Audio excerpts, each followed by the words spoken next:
Great. So hi, everyone. Thanks for joining. I'm Jessica Tonin. I'm an implementation manager in the patient safety team at UCLPartners. I'm the workstream lead for UCLP for the National Medicine Safety Improvement Program, or MedSIP. Today, I'm going to be telling you about the implementation guide for group education sessions, which UCLP has developed as part of our offer for MedSIP. So for anyone who might not be familiar with us, UCLPartners is one of 15 health innovation networks, formerly known as academic health science networks, across England, and we are one of 3 in London. We are a health innovation partnership, and we solve some of the biggest health challenges through research and innovation, speeding up the delivery of solutions that improve health and care. Our geography includes North Central London, North East London, and Mid and South Essex, which covers a population of about 5 million people. Our region is home to some of the most diverse communities in Europe. So we reached out to all 3 ICSs when we started the program, and North Central London and North East London expressed an interest in participating. So that's who we've been working with so far. So just to give you a bit of a background on the program itself, the key ambition is to reduce prescribing of high-dose opioids, so greater than 120 milligrams ME, for chronic non-cancer pain by 50% by March 2024, without increasing the risk of harm to patients from other causes, nationally preventing 500 hospital admissions and avoiding £1.75 million in admission costs. Just to clarify, this is the aim for the program as a whole, not per Health Innovation Network. So I won't go into too much detail on this busy slide, as I'm very much preaching to the converted, but as you know, opioids are highly effective for relieving acute pain. However, in the case of chronic non-cancer pain, opioids can do more harm than good, particularly when used at higher doses. So the management of chronic non-cancer pain requires personalized care and shared decision-making at its core, with patients requiring a mixture of biopsychosocial support so that they can live well with pain. NHS England have estimated that for every 62 patients with persistent pain who can be supported with alternatives to long-term opioids, 1 life can be saved. However, if it's unchecked, it's predicted that around 6,000 people a year will be hospitalized with adverse events while taking opioids for extended periods. So I'll explain this modeling a bit more in the next slide. So the screen grab here is from a recent program impact update, and NHSE have estimated that the reduction in opioid prescribing will save 414 lives over 2 years, with 2,570 fewer cases of moderate harm resulting from opioids and 4,200 fewer people on high-dose opioids. The number of lives saved is based on modeling. So the number needed to harm, or NNH, is 62 for all-cause mortality for people prescribed opioids of any strength for more than 3 months. Reducing the number of people prescribed opioids for 4 consecutive months by 25,700 means that they can model that 414 lives will be saved over the next 2 years, which is the same process for modeling the moderate harm numbers, which has an NNH of 10. So moderate harm is things like somnolence, nausea, constipation, which patients tell us are significant to their quality of life. So this graph on the right is a bit hard to read, but it shows the total number of people prescribed oral or transdermal opioid analgesics in 4 or more consecutive months. This arrow on the far left points to the first COVID lockdown in March of 2020, followed by when the program's diagnostic work started in January of 2021. The next arrow is when the ICB recruitment started in January 2022, and you can see the numbers start to come down there. The last arrow on the right is when the QOF and PCN incentives started in April 2022. And as it says there, we currently have confirmation of funding for the program to March of 2024, but the funding is confirmed year on year, so we should find out early next year if this program will continue beyond March. So far we've set up a joint core working group with key stakeholders from North Central London and North East London. This includes primary and secondary care pharmacists and anaesthetists, nurses, and a psychologist, and we meet every 6 to 8 weeks. We also set up the UCLPartners Opioids Network, which meets quarterly, and we've had 3 of those so far. There have been presentations from service users, from providers in North Central London and North East London, both from primary and secondary care, on why there's an issue with overprescribing of opioids and ideas for interventions to counteract this. Unfortunately, we had to postpone an opioid network meeting, which was scheduled for late September because our speaker was unwell. But that's now rescheduled for November the 22nd. The focus of that session will be on managing persistent pain in patients with concurrent mental illness. So if anyone here would like to attend who doesn't already have it in your diary, please let me know and I'll add you to the invite. So the feedback from these groups gave rise to us doing a primary care survey last year, so that we could get a broader range of views on the topic of opioid overprescribing. And we received 169 responses over the course of 2 weeks, which was a great response rate. In the survey, 87% of respondents said that patients' unwillingness to reduce or stop their opioids was a barrier to deprescribing. And 8 respondents suggested that group sessions or community sessions would be helpful to help them or their practice better manage persistent non-cancer pain in their patients and reduce overall opioid prescribing. So that's the reason why we created an implementation guide for the group education sessions to support patients who have been on opioids for 3 to 6 months to learn about different ways to manage their persistent pain.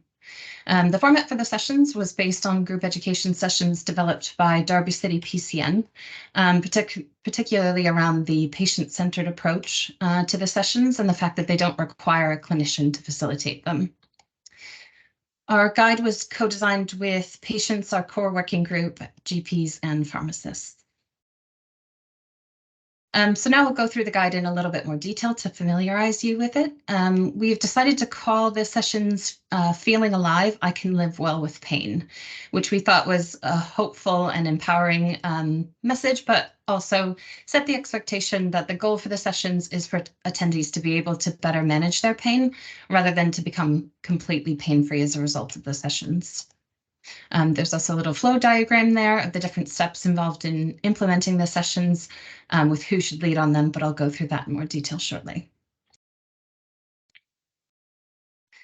So here's an overview of the contents of the guide. It starts, as you'd expect, with the purpose, background, and an introduction, followed by the different steps to implement the group education sessions, and finally links to additional resources, acknowledgements, and references. We've included a table which outlines the differences between group education sessions, group consultations, and peer support groups, which you might want to take into consideration when deciding if and what type of resources you want to offer your patients with persistent pain. With our group education sessions, they can be adapted to run in 1 or more sessions. We offer slide decks for 2 or 3 sessions, but they can be adjusted as needed. Our group education sessions are also designed so that patients then make an appointment following the sessions to have a one-on-one consultation with their GP to discuss their pain management approach.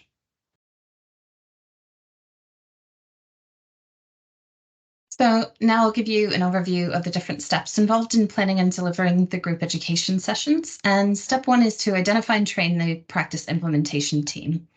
We've provided a table here outlining the roles and responsibilities for the team. So to deliver the sessions, you'll need a facilitator, a clinical lead, and an administrator.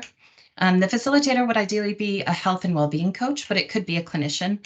You might find that the training needs of the facilitator will vary depending on who's giving the training.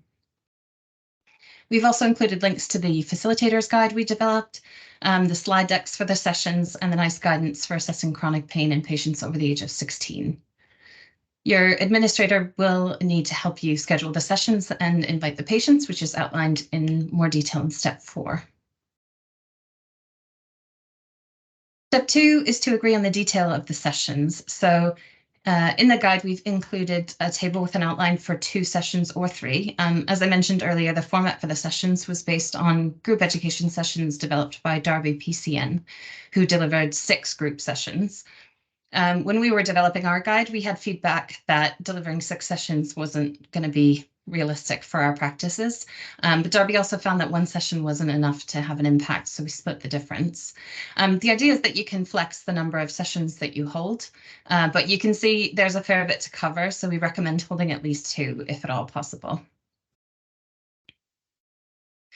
The third step is to identify patients and agree which are appropriate for group education sessions.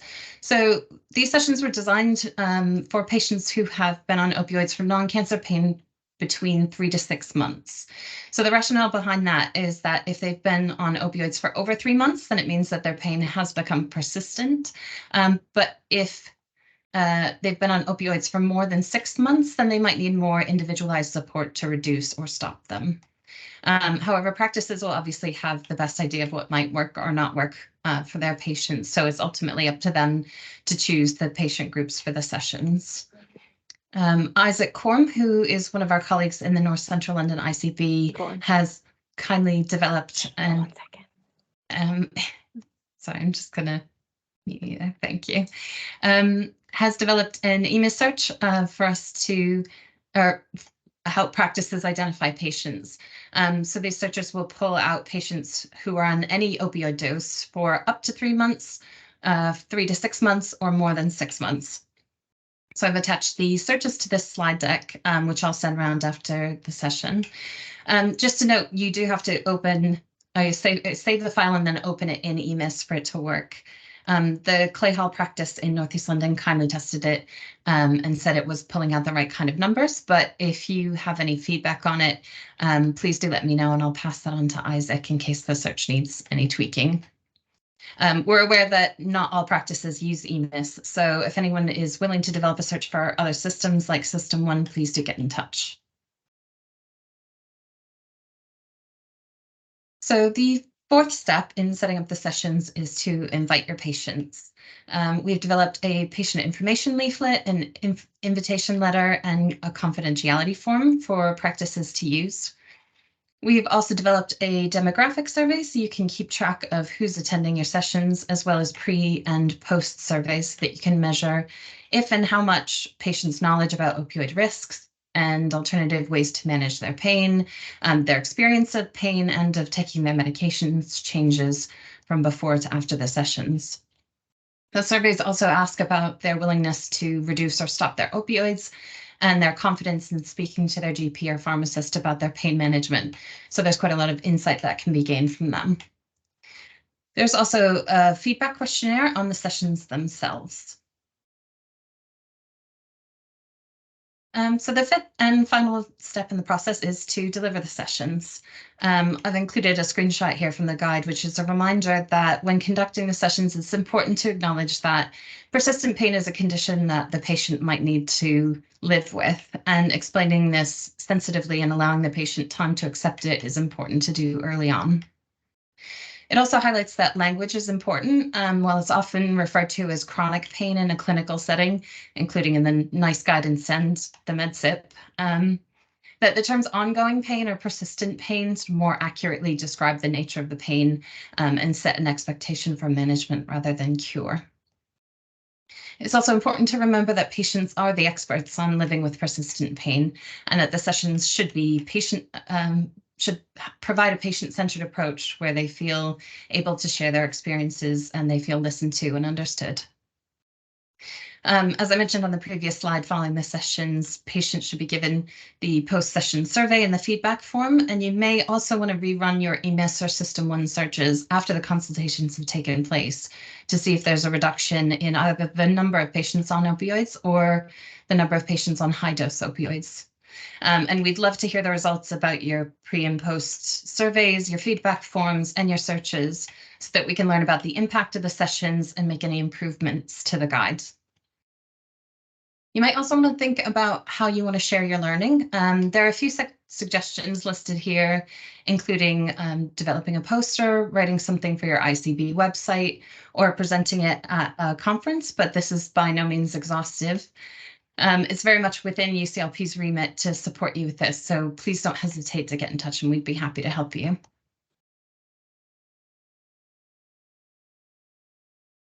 So as well as being a detailed guide for implementing the group education sessions. There are also loads of links to additional resources at the end of the guide. These include webinars from other health innovation networks, from PCNs, from ICSs, and from Presquip. It also has other useful websites and guides, including a link to the NHSE Opioid Prescribing for Chronic Pain Guide, the GMMMG Opioid Prescribing for Chronic Pain Resource Pack, and an opioid switching calculator from the West of Scotland Chronic Pain Education Group.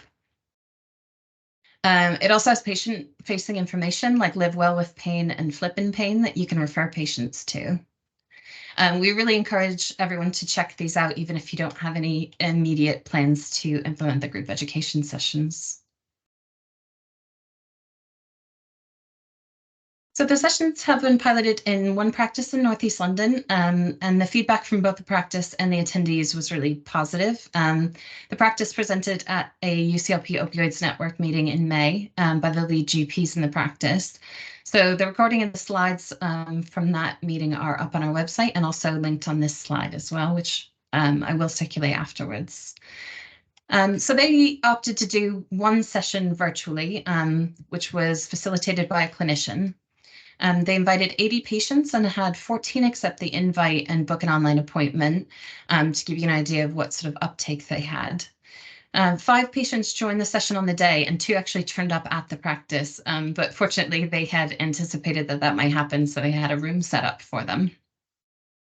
They also mentioned that some of the patients tried to join but had technical difficulties. So again, you might want to take that in things like IT literacy into account when you are deciding whether to do your sessions virtually or face-to-face.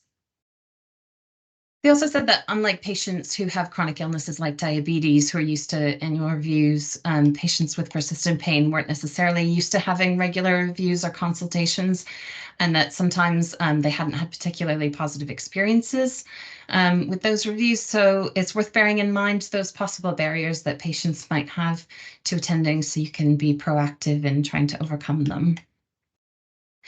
They also emphasized the importance of the relationship between patients and the reception staff, particularly when it came to promoting the sessions or answering any questions that patients might have.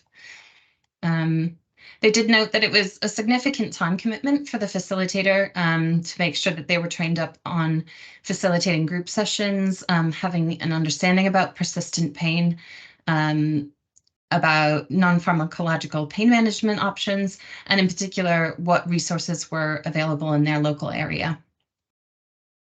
They did find through the surveys that there was an improvement in patients' confidence in their understanding of persistent pain and the non-pharmacological options that were available to manage their pain.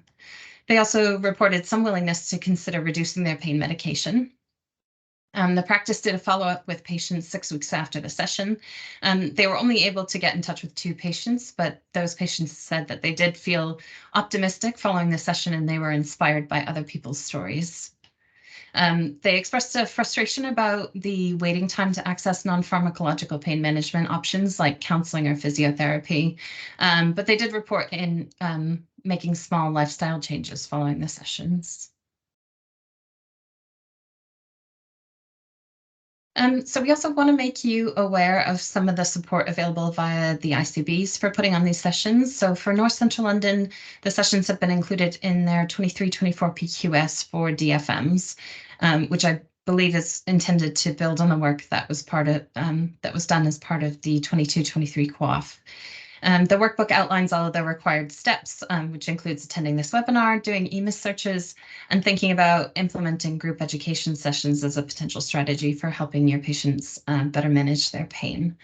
So if you're based in NCL and you have any questions about this, please let me know and I can put you in touch with the ICB. Northeast London have also included the sessions in their PQS as a resource. So it includes an opioids review, but it's not a mandatory audit. Again, if you have any questions about this, please let me know and I'll put you in touch with the right people at Northeast London.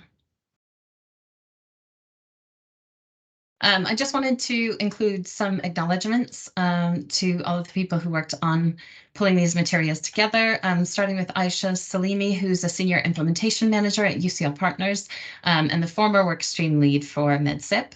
And who also did the lion's share of the work on creating these sessions. Also Mandeep Butt, who is the former clinical lead for MedSip. Many thanks also to UCLP's patient experts who helped co-design the materials, David Burbage and Mahabuba Raman, as well as UCLP's opioid core working group. And many thanks also to Derby City PCN, whose ideas we pinched with pride, and the Clay Hall Group practice for piloting the sessions and providing valuable reflections in their experience.